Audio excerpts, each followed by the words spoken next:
পশ্চিমবঙ্গের মুর্শিদাবাদ সহ রাজ্যের বিভিন্ন জায়গায় ওয়াকফ সংক্রান্ত আইনের প্রতিবাদে সাম্প্রতিক হিংসার ঘটনা নিয়ে এবার মুখ খুললেন প্রধানমন্ত্রী নরেন্দ্র মোদীজি। তৃণমূলকে চরম হুঁশিয়ারি দিয়ে এবার নিজের বিস্ফোরক মন্তব্য প্রকাশ করলেন। কি হয়েছে চলুন বিস্তারিত জেনে নেওয়া যাক। মুর্শিদাবাদে ওয়াকফ আইনের প্রতিবাদে সাম্প্রতিক হিংসার ঘটনার পর প্রধানমন্ত্রী নরেন্দ্র মোদী এই আইনের উদ্দেশ্য স্পষ্ট করলেন, সাথে তৃণমূল এবং কংগ্রেসকে চরম হুঁশিয়ারি দিলেন।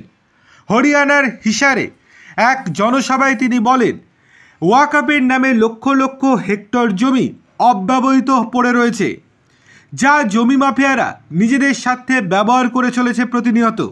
এই জমি সাধারণ মানুষের কাজে লাগানো উচিত। তার বক্তব্য, এই আইন জনসাধারণের স্বার্থ রক্ষার জন্যই প্রণীত।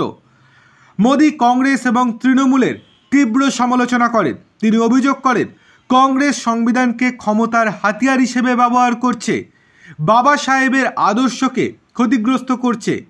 আর তৃণমূল কংগ্রেসকে ভৎসনা করে বলেন, সামনেই একটি রাজ্যে ভোট আছে, সেই রাজ্যের সরকার বর্তমানে নিজেদের ফায়দা তোলার জন্য অনগ্রসর শ্রেণীকে উস্কানি দিচ্ছেন। তিনি আরও বলেন, কংগ্রেস এবং তৃণমূল তপশিলি জাতি, উপজাতি এবং অনগ্রসর শ্রেণীকে দ্বিতীয় শ্রেণীর নাগরিক হিসেবে রেখেছে, ভোট ব্যাংকের রাজনীতি ছড়িয়েছে। মোদির দাবি, তার সরকার এই বৈষম্যের বিরুদ্ধে কাজ করে চলেছে প্রতিনিয়ত। রাজনৈতিক বিশ্লেষকদের মতে মোদির এই বক্তব্য ওয়াকফ আইনের পক্ষে জনমত গঠন এবং আসন্ন নির্বাচনের প্রেক্ষাপটে অত্যন্ত তাৎপর্যপূর্ণ।